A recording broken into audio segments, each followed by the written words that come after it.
Hello বন্ধুরা, আজ আমি তোমাদের কাছে নতুন একটা রেসিপি নিয়ে এসেছি। আজ আমি তৈরি করব দই দিয়ে কাবাব। দই দিয়ে কাবাব করতে দেখো আমার কি কি লাগছে তোমাদেরকে দেখিয়ে দিচ্ছি। এখানে দেখো দই নিয়েছি, এখানে দেখো পনির আছে, ধনেপাতা কুচি রয়েছে, কিশমিশকে দেখো এইভাবে কুচিয়ে নিয়েছি, আদা কুচি রয়েছে, কাঁচা লঙ্কা কুচি রয়েছে, এখানে দেখো চিনির গুঁড়ো রয়েছে, কাজুকে দেখো হালকা করে গুঁড়ো করে নিয়েছি, নুন আছে, ব্ল্যাক পেপার আছে, এখানে দেখো ব্রেড ক্যাম্প রয়েছে, এখানে দেখো গুঁড়ো দুধ রয়েছে। এবার আমি দইয়ের দেখো জল ঝরিয়ে নিচ্ছি।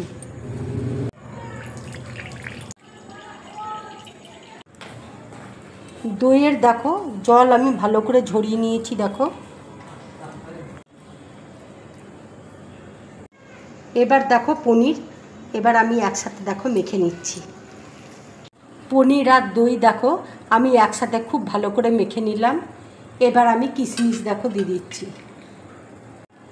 আদা কুচি দেখো দিয়ে দিচ্ছি, কাঁচা লঙ্কা কুচি দেখো দিয়ে দিচ্ছি,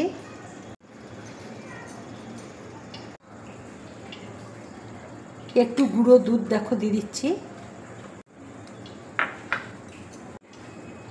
একটু দেখো চিনির গুঁড়ো আমি দিয়ে দিচ্ছি। এবার দেখো ব্ল্যাক পেপার দিয়ে দিচ্ছি, কাজু দেখো কাজু গুঁড়ো আমি দিয়ে দিচ্ছি, ধনেপাতা কুচি দিয়ে দিচ্ছি। এবার দেখো ব্রেড ক্রাম্ব আমি দিয়ে দিচ্ছি, আন্দাজ মতো দেখো নুন দিয়ে দিচ্ছি। এবার দেখো আমি সব একসাথে মেখে নিচ্ছি। সব একসাথে দেখো মেখে নিয়েছি।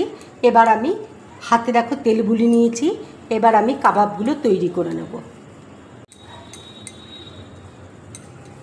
দেখো কাবাবগুলো আমি এইরকম দেখো তৈরি করলাম।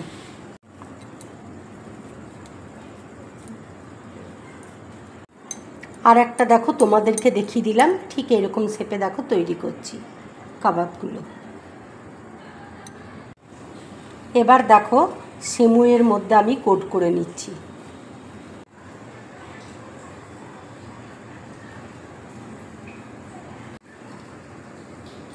এইভাবে দেখো সিমুইয়ে আমি কোট করে নিলাম। সিমুইয়ে দেখো আমি কোট করে নিলাম। সবগুলো দেখো সিমুইয়ে আমি কোট করে নিয়েছি। কড়াইয়ে দেখো তেল বসিয়েছি, তেল দেখো গরম হয়ে গেছে। এবার আমি এক এক করে তেলের মধ্যে ছেড়ে দিচ্ছি।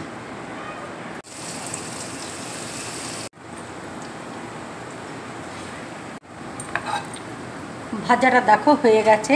এবার আমি একটা প্লেটের মধ্যে তুলে নিচ্ছি।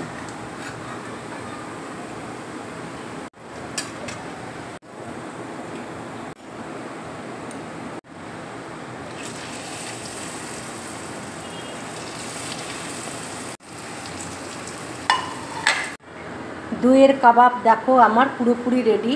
বন্ধুরা, আমার এই রেসিপিটা যদি তোমাদের ভালো লাগে তাহলে লাইক করবে, শেয়ার করবে আর ড্রিম ব্লগ চ্যানেলটাকে সাবস্ক্রাইব করবে। তোমরা বেশি করে কমেন্টস করবে, তাহলে আমার খুব ভালো লাগবে। নমস্কার।